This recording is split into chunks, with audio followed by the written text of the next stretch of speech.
polemik selama ini yang aku bilang, artinya pengakuan lah. Dan dia gimana mungkin tanggapan apa? Ya pada intinya saya sudah melihat juga ya hari ini pernyataan mereka yang tadi malam ya kalau nggak salah ya. Saya sudah lihat, saya juga sebenarnya sudah bersyukur juga ya si Reski berani muncul dan bicara secara langsung.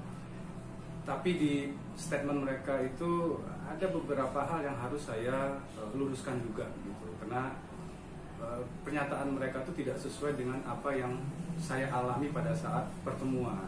Jadi di satu sisi saya bersyukur dan respect juga Reski sudah mengeluarkan pernyataan, tapi di satu sisi juga saya juga agak menyayangkan statement dari kuasa hukumnya yang di kalimat terakhirnya itu, karena menurut saya itu tidak lengkap dia menyampaikan seperti itu gitu.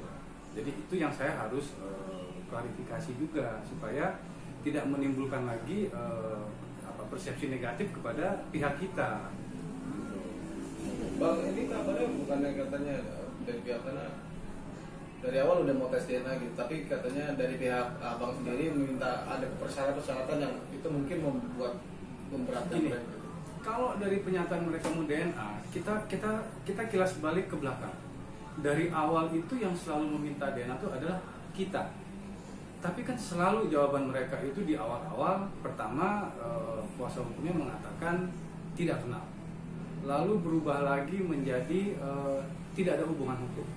Lalu berubah lagi pernyataan mereka menjadi hanya sebatas teman kerja. Kan berubah-berubah terus itu sampai akhirnya mereka memenangkan perkara ini di pengadilan negeri. Terus saya menyatakan banding. Di perjalanan saya menyatakan banding. Disitulah mereka menghubungi pihak Bu Eni. Tapi tidak langsung ke Bu Eni, tapi melalui temannya Bu Eni.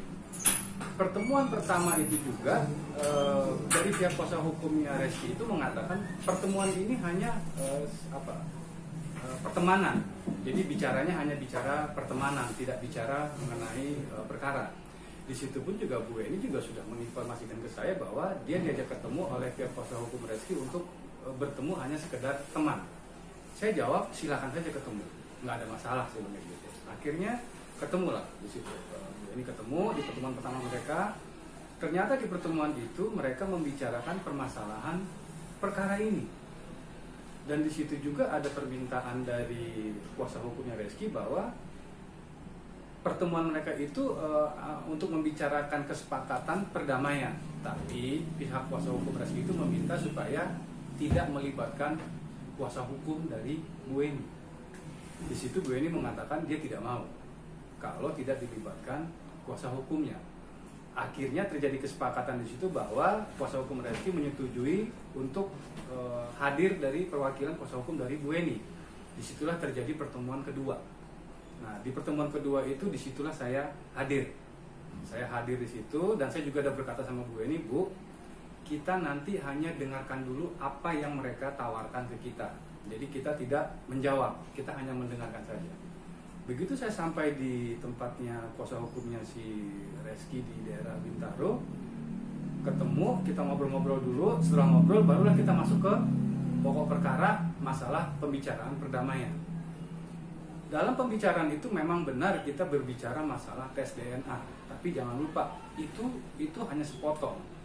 Di awal itu kuasa hukum Reski itu langsung berbicara, intinya dia punya 3 poin. Poin pertama, dia meminta saya mencabut gugatan banding. Nah, itu saya belum saya bantah, saya diamin. Yang kedua, dia meminta melakukan tes DNA secara diam-diam. Itu juga saya belum saya bantah. Dan saya hanya sempat bertanya, diam-diam seperti apa? Saya juga timbul pertanyaan kan. Tes DNA yang bagaimana yang diam-diam? Ternyata maksudnya kuasa hukum Reski adalah Keke dibawa sama mereka, nanti kita dikabari hasilnya. Saya diamin lagi setelah dia bicara gitu. Lalu yang ketiga, dia bicara nanti setelah kamu cabut gugatan dan setelah kita tes DNA dan hasilnya misalnya hasilnya identik, di situ Reski akan menafkahi si anak. Nah, pada saat dia bicara ingin menafkahi si anak, di situ saya bertanya, karena kondisi kita di situ adalah baru bermediasi, berbicara, bukan bukan langsung berbicara masalah kesepakatan, bukan. Kita tidak pernah berbicara langsung untuk bicara final kesepakatan, belum. Karena yang namanya bermediasi, bernegosiasi berarti pihak dari Reski mengutarakan apa yang mereka mau, pihak dari saya pun harus mengutarakan apa yang kita mau. Sementara di pertemuan itu pihak dari saya dan Bu Beni belum mengutarakan apapun. Kita hanya baru mendengarkan apa yang dia jelaskan. Nah, pada saat dia bilang kembali lagi yang tadi, pada saat nanti setelah kalian mencabut gugatan, tes DNA sudah identik, nanti Reski menafkahi. Disitulah saya timbul pertanyaan, menafkahinya bagaimana teknis pelaksanaannya? Dijawab lagi sama kuasa hukumnya adalah nanti kita lihat berapa biaya kebutuhan per bulannya, begitu. Oke, saya begitu. Saya berpikir di sini antara Bu Weni dan Reski tidak ada ikatan pernikahan. Jadi mereka ini bukan suami istri yang cerai lalu memiliki anak dan nanti si suami akan menafkahi anak tiap bulan. Saya berpikirnya lain. Kenapa? Karena mereka tidak ada ikatan pernikahan. Lalu saya bertanya, setelah dia bilang nanti diberikan per bulan, lalu saya bertanya lagi, kenapa tidak sekaligus? Saya bertanya seperti itu. Dia bertanya lagi, maksudnya sekaligus bagaimana? Saya jelaskan lagi, ya sekaligus aja, sekali kasih, putus, selesai masalah. Nah, lalu dia bertanya lagi, maksudnya bagaimana ya? Saya nggak ngerti. Nah, disitulah saya harus mencari perumpamaan bahasa yang gampang ditangkap sama kuasa hukumnya si Reski, karena mungkin dia tidak nyambung dengan ungkapan saya bahwa ya udah sekaligus aja. Mungkin dia masih belum nyambung. Akhirnya saya kasih perumpamaan, begini aja, perumpamaan bahasa kasarnya, saya bilang gitu. Saya bilang, maaf ya, ini perumpamaan bahasa kasar, saya bilang gitu. Ya kayak semacam ini aja, kayak semacam orang beli sesuatu, selesai, saya bilang kayak gitu. Lalu di situ nggak berhenti. Di situ dia jawab lagi kuasa hukumnya. Oh, kalau seperti itu tidak bisa, kita tidak bisa seperti itu. Oh, jadi bagaimana gitu? Tetap kita akan per bulan. Setelah dia bicara seperti itu, saya jawab lagi. Begini pertanyaan saya, kalau seandainya tiap bulan, oke lah 3 bulan pertama lancar, 6 bulan pertama lancar. Nanti kalau sudah setahun atau 3 tahun terjadi permasalahan, itu bagaimana? Karena banyak, saya bilang gitu, yang suami istri sah saja, begitu mereka bercerai, banyak kok yang ribut. Si istri sama si suaminya itu setelah perceraian, kenapa? Karena si istri ini harus menagih-nagih masalah biaya bulanan itu tadi. Nah, itu saya bicara seperti itu. Lalu dijawab lagi sama kuasa hukumnya, oh tenang saja, tidak perlu khawatir, saya jaminannya. Begitu kata kuasa hukumnya. Pada saat dia bicara saya jaminannya, saya mengatakan, oh ya sudah, oke. Itu kalimat saya terakhir, sudah oke. Berarti ada 2 poin lagi yang belum saya bicarakan. Poinnya apa? Poin yang masalah cabut gugatan banding sama DNA secara diam-diam. Kalau untuk masalah yang nafkah, saya sudah jawab di terakhir. Oke, kalau seperti itu. Kalau misalnya ada jaminan, berarti perumpamaan saya tadi itu bukan permintaan dari saya. Itu kan saya hanya memberi sesuatu argumentasi bahasa yang lebih gampang ditangkap. Makanya begitu saya melihat videonya tadi, saya sangat kaget. Kok bahasa perumpamaan dijadikan statement bahwa seakan-akan tidak terjadi kesepakatan. Bahkan di akhir pertemuan kita itu sempat tertunda gara-gara itu kan bulan puasa. Itu sempat tertunda karena sudah mendekati maghrib. Kebetulan kuasa hukumnya Reski itu lagi mau ada acara lagi dia untuk buka puasa bersama. Akhirnya kita sepakati di situ, kita nanti akan memikirkan apa yang dia tawarkan. Nanti kita akan ada pertemuan lagi yang berikutnya. Nah, pertemuan itu di bulan puasa, lalu kepotong sama lebaran. Tidak lama dari lebaran keluarlah putusan ini. Jadi kita belum sempat melakukan pertemuan ketiga, sudah keluar duluan putusan pengadilan tinggi. Jadi kalau statement dari kuasa hukum Reski mengatakan tidak terjadi kesepakatan karena Bu Weni tidak mau DNA, itu salah. Kita kembali lagi, syarat yang dia ajukan untuk ke kita itu kan berat di kitanya. Kan tidak mungkin kita tes DNA sepihak, hanya dari pihak mereka saja, tapi dari pihak kita tidak ada. Karena kan kita juga harus jelas, tes DNA-nya di mana, di rumah sakit apa, siapa nanti yang mendampingi si anak. Itu kan tidak ada, kita kan belum bicara ke situ. Dan yang kedua lagi, saya juga ingin bertanya, kenapa gugatan harus dicabut? Karena banyak sekali perkara gugatan berjalan, perdamaian terjadi. Kenapa saya tidak mau gugatan banding itu dicabut? Karena itu akan berdampak sama hasil tes DNA, baik kepada pihak Reski ataupun ke pihak saya. Seandainya tes DNA dijalankan, apapun hasilnya mau identik atau tidak identik, itu akan bisa mematahkan putusan pengadilan. Sebagai contoh, pada saat nanti putusan pengadilan tinggi itu bila dimenangkan lagi oleh Reski, tapi ternyata tes DNA-nya adalah identik, saya bisa mematahkan putusan pengadilan tinggi. Dengan apa? Dengan bukti DNA saya identik. Atau sebaliknya, kalau pihak pengadilan tinggi memenangkan saya, pihak Reski pun bisa mematahkan kemenangan saya dengan apa? Bukti DNA tadi yang tidak identik. Nah, sementara itu kalau kita mau terjadi perdamaian saja, jalan-jalan saja. Toh masalah gugatan ini apapun hasilnya kan tidak akan berdampak. Kenapa? Karena sudah terjadi perdamaian. Nah, di situ saya harus mengutarakan permasalahan ini kepada pihak Reski, kuasa hukumnya. Tapi kan belum sempat kita bicara di situ. Dan konteks saya datang ke sana di pertemuan kedua itu adalah saya mendengarkan loh. Bukannya kita dari pihak saya dan Bu En sudah mengajukan, oh syarat dari kita A, B, C, D. Enggak ada. Kita tidak ada membicarakan itu. Kita tidak pernah mengajukan syarat kita adalah ini. Tidak, kita belum bicara itu. Dan tidak ada seperak pun kata-kata uang di situ. Kita tidak bicara masalah materi uang, angka, tidak ada sama sekali. Karena sifatnya saya di situ adalah saya mendengarkan dulu apa sih tawaran dari mereka. Wajar dong kalau kita bermediasi kita tidak bisa langsung menjawab. Kan kita juga harus berpikir apa sih dampak dari tawaran mereka, dampak buruknya, dampak baiknya, kita kan harus berpikir di situ.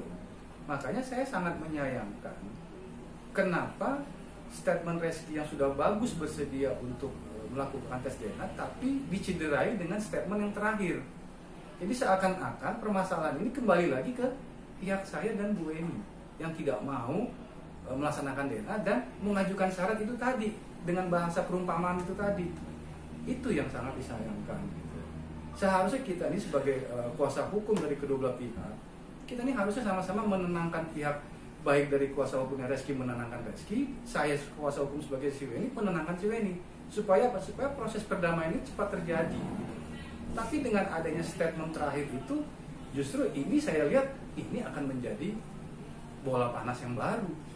Nah di situ makanya saya harus mengklarifikasi pernyataan kuasa hukum dari Reski. Karena apa? Karena dia tidak lengkap menceritakan apa sih yang terjadi pada saat pertemuan itu. Dia hanya mengambil sepotong-sepotong, apalagi statement dia tuh yang mengatakan jual putus. Itu kan negatif sekali bahasa itu. Itu berdampak luas dan untuk orang yang tidak mengerti kan tanda tanyanya besar. Begitu juga dengan perkataan bahwa dari pihak Bu Eni yang tidak mau melakukan tes DNA, itu kan juga tidak mungkin. Dari awal kok kita yang minta tes DNA, tapi tata cara pelaksanaan DNA itu yang harus kita bicarakan. Jadi tidak ada di pertemuan kedua itu kita langsung berbicara kesepakatan, nggak ada. Kita baru diskusi biasa, yang namanya juga bermediasi, diskusi biasa, tanya jawab biasa. Tapi kenapa dijadikan statement dia seakan-akan pihak kita ini tidak mau DNA dan mengajukan syarat jual putus, padahal itu tidak seperti itu. Nah itu yang harus saya klarifikasi supaya kita tahu semua apa sih yang terjadi pada saat pertemuan kedua. Karena saya tidak mau sepotong-sepotong, karena kalau sepotong-sepotong nanti akan ya seperti sekarang ini jadi seakan-akan jadi bola panas lagi nih. Kok jadi pihak si Weni yang tidak mau DNA? Kok jadi pihak si Weni memajukan syarat yang tidak masuk akal? Oh nggak ada. Kita lagi mendengarkan kok posisinya kok, lagi mendengarkan apa sih yang ditawarkan gitu. Jadi saya juga berharap pada kuasa hukum Reski sebaiknya apabila kita menyampaikan suatu berita, tolong jangan setengah-setengah. Kita harus detail menyampaikan karena ini konsumsi publik.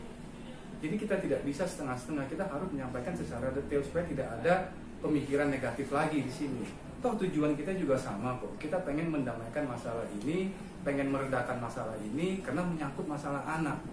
Jadi di awal waktu pas pertemuan yang pas berita ini muncul yang pengadilan tinggi memenangkan pihak kita, di situ juga saya bicara kok.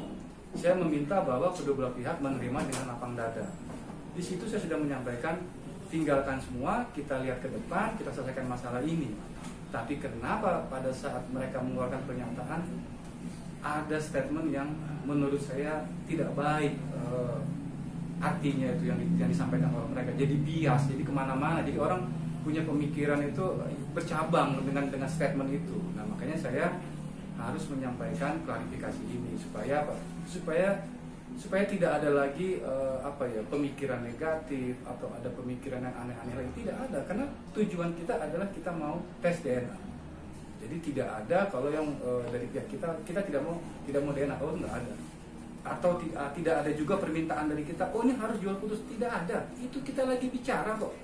Kondisinya kita lagi bicara, kita lagi diskusi, apalagi ucapan itu adalah ucapan kalimat perumpamaan. Karena apa yang saya jelaskan, pihak kuasa hukum Reski itu tidak mengerti dengan apa yang saya maksud. Makanya saya cari perumpamaan yang gampang ditangkap oleh kuasa hukumnya si Reski. Tapi ternyata justru kalimat itulah yang dipakai untuk dijadikan statement. Bang, tapi terkait akhirnya, jadi artinya udah jelas gitu artinya ya, arahnya dia kemana gitu. Langkah abang dengan ini sendiri ke depannya seperti apa? Tetap akan mengejar tes DNA itu sendiri dulu atau gimana? Oh iya dong, kan dari awal tujuan kita tes DNA dan pihak Resi juga sekarang sudah menyatakan mau tes DNA. Ya sebaiknya kita fokus aja di situ. Kita bicara aja fokus di situ. Jangan kita bawa lagi hal-hal yang sudah lewat, apalagi yang bisa merusak situasi yang sekarang ini sudah terjadi. Fokus aja sama kapan pelaksanaan tes DNA, di mana kita mau melaksanakan. Fokus aja ke arah situ. Tapi udah ada komunikasi dari abang? Oh belum, saya belum komunikasi. Kan ini kan butuh pengakuan nih bang. Ya. Sampai sekarang kok tes DNA-nya juga masih belum dilaksanakan gitu. Apalagi dibilang saling tunggu gitu. Dari pihak sono menunggu, di sini menunggu. Ini belum ada kejelasan juga nih bang. Iya kan begini. Di statement mereka terakhir itu juga kan mereka mengatakan lagi mau menunggu putusan asli. Iya kan. Nah, saya juga nggak tahu. Misalnya begini, kalau sekarang saya bicara DNA, kapan pelaksanaan apa segala macam, tiba-tiba putusan resminya turun ke kita, terus mereka berubah pikiran, kan nggak ada guna saya bicara tes DNA sekarang. Nah jadi saya juga bias juga nih dengan pernyataan mereka di YouTube tadi malam saya lihat, itu juga menurut saya juga terlalu bias juga. Kenapa? Di situ juga ada statement yang mengatakan, si Reski mengatakan jika terbukti. Sementara saya berpikir putusan pengadilan sudah jelas kok. Reski dikatakan terbukti melakukan perbuatan melawan hukum. Yang ketiga juga amar putusannya juga mengatakan Reski adalah ayah biologis. Ya berarti ya sudah, kita tinggal laksanakan gitu loh. Jadi jangan lagi kita pakai embel-embel ada ini ada, nggak usah lagi kita bicara seperti itu. Langsung aja buat tujuannya apa? Tes DNA. Tapi kalau untuk masalah siapa yang akan menghubungi saya atau yang menghubungi ke sana atau sana yang menghubungi, ya itu memang kita belum berpikir ke arah situ. Karena saya sekarang ini tadinya kita memang sudah akan berpikir ke arah situ. Kita ingin menghubungi atau berkomunikasi lah. Tapi dengan adanya statement mereka tadi malam, ya kita harus klarifikasi ini dulu. Karena itu menurut saya itu sangat negatif, statement terakhirnya itu negatif sekali. Nah, pengacara Reski juga tadi mengatakan bang bahwa bukti-bukti yang dibawa oleh pihak WNI termasuk foto itu bukan bukti-bukti yang bisa menunjukkan Reski telah melakukan perbuatan melawan hukum. Itu gimana? Itu kan bukti permulaan kita di pengadilan negeri. Apapun yang mereka katakan, faktanya apa? Pengadilan tinggi menyatakan apa? Reski melakukan perbuatan melawan hukum. Kan sudah jelas. Lagi pula yang kita banding, kenapa saya banding? Karena saya tidak sependapat dengan putusan pengadilan negeri, bukan dengan Reskinya lagi loh. Sudah beda. Kalau sama Reski itu pada saat kita di pengadilan negeri, tapi pada saat saya banding itu sudah bukan Reski lagi, tapi putusannya. Yang kita ajukan banding itu adalah terhadap putusan itu. Dan faktanya pengadilan tinggi membalikan kondisinya, bahwa dinyatakan Reski terbukti melakukan perbuatan melawan hukum. Yang kedua juga dinyatakan Reski ayah biologis dari anak tersebut. Terus apa lagi yang mereka mau katakan? Kan sudah terbukti sekarang bahwa benar Reski melakukan perbuatan melawan hukum, bahwa benar Reski dinyatakan ayah biologis, atau dia harus membuktikan sebaliknya. Nah di sini kan pengadilan tinggi ini memakai pembuktian terbalik. Jadi sekarang pihak Reski yang harus membuktikan. Nah, logikanya kalau dia yang harus membuktikan, siapa yang harus menghubungi? mereka kan yang Iya. menghubungi ke pihak saya kan. Tapi saya nggak berpikir di situ. Pihak saya pun nggak ada masalah kok menghubungi mereka kok. Tapi karena dengan ada statement yang tadi malam itu, ya itu saya harus klarifikasi dulu sebelum kita menjalankan tes DNA ini supaya clear dulu semuanya. Saya juga nggak mau nama saya dan nama Bu Eni malah jadi makin negatif gara-gara statement mereka dari kuasa hukum itu. Saya juga nggak mau. Kita harus klarifikasi di sini biar berimbang. Nah kan dari Komentar WNI sendiri seperti apa Bang? Ya sama, dari pihak Bu Eni itu juga dia tidak, bukannya dia tidak mau DNA, dia mau sekali DNA, tapi pelaksanaan itu tadi yang membuat Bu Eni itu tidak kurang setuju. Kenapa?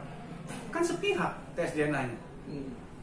Kan anaknya dibawa sama mereka, kita disuruh tunggu, nanti kita diberitahu hasilnya. Ya nggak bisa seperti itu. Kan harus kedua belah pihak itu. Anak itu kan ada orang tuanya. Nanti kan siapa yang mengisi administrasi di Iya. rumah sakit? Benar. Siapa yang tanda tangan kalau bukan orang tuanya? Nah kalau mereka bawa sendiri, dibawa kemana? Rumah sakit mana? Ya kan kita juga harus tahu prosesnya. Di situ yang Bu Eni keberatan, bukannya dia tidak mau, beda dong. Kan namanya kita nyari kesepakatan. Yang namanya kesepakatan itu adalah persetujuan kedua belah pihak yang sama-sama menguntungkan kedua belah pihak. Gitu dong kesepakatan. Bukannya saya mengikuti semua apa maunya mereka, enggak. Itu bukan kesepakatan. Toh lagi pula juga di situ kita juga belum bicara, oke, kita tidak deal ya. Enggak ada kok bicara seperti itu kok. Tidak ada. Justru yang ada di pertemuan terakhir itu kita akan berjanji akan ada pertemuan berikutnya untuk kita menjawab dan memberitahu alasan kita. Itu ada pertemuan ketiga, tapi belum terjadi. Putusan pengadilan tinggi sudah keluar. Gitu. Oke. Perihal Tapi ini Bang, soal tadi yang apa namanya tes DNA maunya sendiri gitu, sempat nanya nggak sih Bang alasannya kenapa gitu nggak dua belah pihak aja nih? Oh enggak, Satu rumah sakit yang betul. Maka tadi saya bilang kan, kedatangan pertama saya dan kedatangan kedua Bu Eni di tempatnya si kuasa hukum itu, kita kan mendengarkan dulu apa sih yang mereka mau tawarkan. Kan kita nggak bisa menjawab saat itu juga. Kita harus pikirkan dulu dong apa yang dia tawarkan. Kita pikirkan, kita lihat dampaknya ke depannya bagaimana, baru kita jawab. Nah makanya saya sangat kecewa kok bisa dikatakan kita tidak mau, karena kita belum ada kesepakatan kok. Pembicaraan kita belum selesai. Kita akan ada pertemuan lagi berikutnya. Gitu. berarti hingga detik ini belum ada ya Bang, artinya pasca Reski akhirnya mengungkapkan pengakuan itu belum ada komunikasi apapun Belum. ke Abang atau ke WNI ya, Bang? Itu tadi saya bilang. Tadinya kita tidak berpikir siapa yang harus menghubungi, tidak. Kita akan berpikir nanti kita yang menghubungi. Tapi kan tadi malam pernyataan itu yang keluar, itu yang bikin saya, makanya tadi saya bilang, kenapa suasana yang sudah reda, yang sudah